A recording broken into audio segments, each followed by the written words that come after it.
Stock market में एक नया आईपीओ खुलने वाला है। आईपीओ का नाम है ड्रोन डेस्टिनेशंस लिमिटेड नाम से। और ये कंपनी का जो आईपीओ है 7 जुलाई से 11 जुलाई के बीच में खुला हुआ रहेगा। और कंपनी ने जो अपना प्राइस सेट किया है आईपीओ के अंदर वो 65 रुपीज़ पर शेयर सेट किया है। 2,000 का लॉट सेट किया तो आपको एक आईपीओ की फाइल लगाने के लिए 1,30,000 रुपये की जरूरत पड़ने वाली है। और जो कंपनी का जो आईपीओ है 19 जुलाई को लिस्ट हो जाएगा। यहाँ पर कंपनी करती क्या है, कंपनी क्या है, ऑथोराइज डीजीसी ऑथोराइज एक रिमोट कंट्रोल ट्रेनिंग मतलब ट्रेनिंग देने वाली कंपनी है, जो कि आपको ड्रोन चलाना सिखाती है। और ड्रोन चलाना मतलब बहुत सारे काम कर सकते हैं हम ड्रोन से, जैसे एग्रीकल्चर में यूज़ होना, डिफेंस में यूज़ होना, और कंपनीज के ये जो पेस्टिसाइड वगैरह छिड़कने में यूज़ होना, और फंक्शंस में यूज़ होना। मतलब ड्रोन के जितने भी आप यूसेज सेलेक्ट कर सकते हो, चूज़ कर सकते हो, वो सारे के सारे ट्रेनिंग मतलब उड़ाना सिखा रही है आपको। और ये अप्रूव्ड है गवर्नमेंट द्वारा। और आज के दिन गवर्नमेंट सेक्टर में और काफ़ी सारे इसके क्लाइंट्स हैं जो कि मतलब इससे ट्रेनिंग लिखवाते हैं, अपने जो एम्प्लॉयज़ होते हैं उनको दिलवाते हैं इनसे। सो कंपनी 2000 अगर हम एमसी की बात करते हैं तो कंपनी का जो लॉन्च हो गई थी 2019 के अंदर ये कंपनी बनी थी। और 2019 के बाद में कंपनी जो है अभी रेगुलरली काम कर रही है। आईपीओ के अंदर कंपनी हमसे 44 करोड़ रुपीज़ उठाना चाह रही है। 68 lakh total number of shares company जारी करेगी। कंपनी के पास में सारे के सारे पैसे जाने वाले हैं, कोई भी शेयर होल्डर अपने शेयर्स बेच नहीं रहा है। ये अच्छी बात है। अगेन नेक्स्ट, कंपनी कमाई क्या कर रही है, तो कंपनी जो 2021 में रिजल्ट जारी किया उसमें कंपनी बोल रही है हमने 4 लाख का नुकसान किया। फिर कंपनी की सेल बढ़ी तो कम, और उस वक्त ध्यान रखिएगा कि कंपनी के पास में 97 करोड़ रुपए का कर्जा भी था। बाद में मुझे लग रहा है कि कोई नया इन्वेस्टर आया है, इन्वेस्टर ने पैसे दिए हैं तो यहाँ पर लोन चुका दिया गया है इन्वेस्टर्स के पैसों से। उसके बाद में कंपनी जो है ब्याज में सारा का सारा कमाई ब्याज में जा रही थी, तो वो ब्याज में ना जाके 20 लाख की टोटल कंपनी की पॉजिटिव में कमाई रही 2.5 करोड़ की सेल के ऊपर।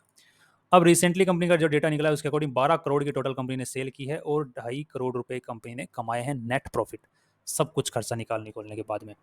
और कंपनी के ऊपर टोटल बोरोइंग कितनी है, अगेन 1.5 करोड़ की।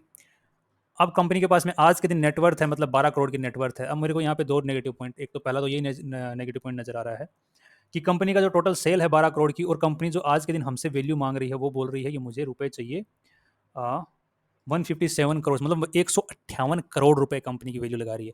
यार तुम्हारी साल की जो सेल है, कमाई की बात नहीं कर रहा मैं, तुम मतलब 12 करोड़ का माल बेच पा रहे हो और तुम अपनी कंपनी की वैल्यू लगा रहे हो 158 करोड़ रुपए।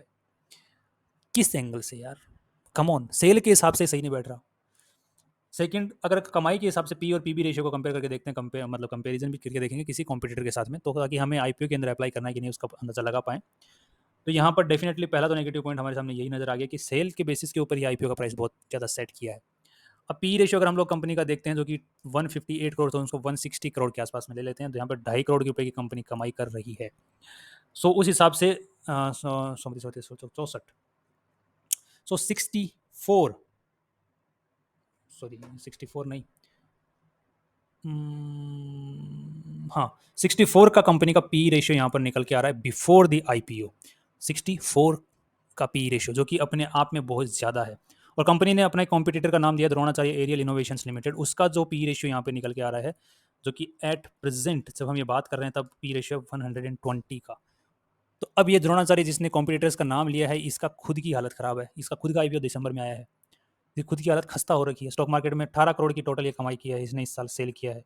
और कंपनी का जो वैल्यूएशन आज के दिन स्टॉक मार्केट में 400 करोड़ के आसपास में, 18 करोड़ का शेयर कमाई करने वाला स्टॉक 400 करोड़ के ऊपर बैठा हुआ है, ये खुद ओवर प्राइस्ड है।